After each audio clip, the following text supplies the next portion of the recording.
اور جانے سے پہلے ایک اعلان یہ کر دوں کہ بہت سارے لوگ خواہش مند ہوتے ہیں کہ قبلہ امیر محترم دنوں کے بعد آتے ہیں، بہت دنوں کے بعد آتے ہیں، تو بہت سے نوجوان حضرت قبلہ کے ہاتھ میں ہاتھ دے کر جو ہے وہ مرید ہونا چاہتے ہیں۔ تو الحمدللہ تعالی یہ سرکار صلی اللہ علیہ وسلم کا فیضان ہے۔ دیکھیے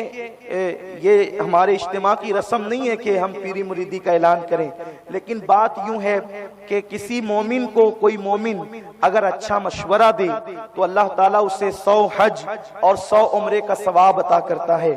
ہم یہ نہیں کہتے کہ آپ کچھ بھی ہو، کہیں سے بھی ہو، زبردستی پکڑ لیں، ایسا نہیں۔ اگر آپ چاہتے ہیں، آپ کی خواہش ہے، تو آپ کی خواہش پر آپ کی خواہش کا احترام کرتے ہوئے اعلان یہ ہے کہ آپ قبلہ حضور قائد محترم سے مرید بھی ہو سکتے ہیں۔ یہ سلسلے عالیہ قادریہ برکاتیہ کے شیخ طریقت بھی ہیں۔ سب سے بڑی بات یہ ہے الحمدللہ کہ بغداد شریف کے سجادہ نشین، ابھی موجودہ جو سجادہ نشین ہیں، ان سے پہلے جو سجادہ نشین تھے، انہوں نے حضور قبلہ قائد محترم کو سرکار غوث الاعظم دستگیر کے گھرانے کی خلافت بھی عطا فرمائی ہے، اور ساتھ ہی ساتھ حضور قبلہ سید ملت جو اعلیٰ حضرت کے بھی پیر خانے کے سجادہ نشین تھے، انہوں نے بھی بغیر کسی مطالبے کے اور بغیر کسی مانگے کے حضور قبلہ امیر محترم کو خلافت و اجازت عطا فرمائی، اور یہ کہہ کر کے عطا فرمائی کہ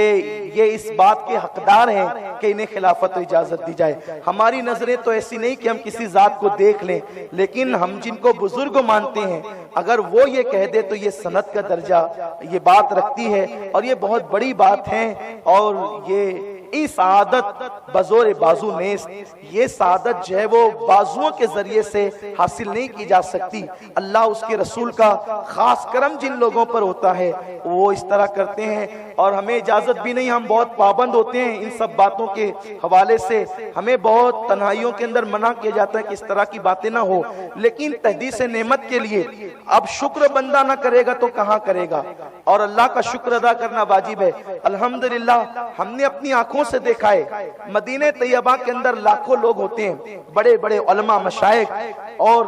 لوگ جو ہیں بازو سے گزر جاتے ہیں، کوئی خیریت دریافت کرنے والا نہیں ہوتا، لیکن میں نے اپنی آنکھ سے دیکھا ہے کہ حضور قبلہ امیر محترم کو عرب شیوخ کہتے ہیں کہ حضرت آپ ہمارے لیے دعا فرمائیں۔ ہم نے ان لوگوں کو کہتے دیکھا ہے کہ آپ ہمارے لیے دعا فرمائیں۔ اہل عرب شیوخ جو سادات ہیں، وہاں کے سادات، مدینہ منورہ کے سید، ان کو کہتے ہوئے سنا، اللہ جانتا ہے، آپ ہمارے لیے دعا فرمائیں۔ آپ غور فرمائیں کہ وہ یوں ہی نہیں ہوتا، اللہ تبارک و تعالی محبتیں پیدا کرتا ہے۔ تو ہم دعا کرتے ہیں کہ اللہ تعالی ہمارے امیر قبلہ کو نظر بد سے محفوظ رکھے، اور اللہ تعالی یہ نعمتوں کا سلسلہ یوں ہی جاری و ساری رکھے، اور اللہ تعالی حضور قبلہ کو نظر بد سے بچائے، اور اللہ رب العزت یوں ہی کام لیتا رہے۔ ایسے لوگ جو ہے وہ دنیا میں بار بار یا روز روز نہیں پیدا ہوتے۔ کسی مفکر نے کہا تھا، ہزاروں سال نرگس اپنی بے نوری پہ روتی ہے، ہزاروں سال نرگس اپنی بے نوری پہ روتی ہے، بڑی مشکل سے ہوتا ہے چمن میں دیدور پیدا۔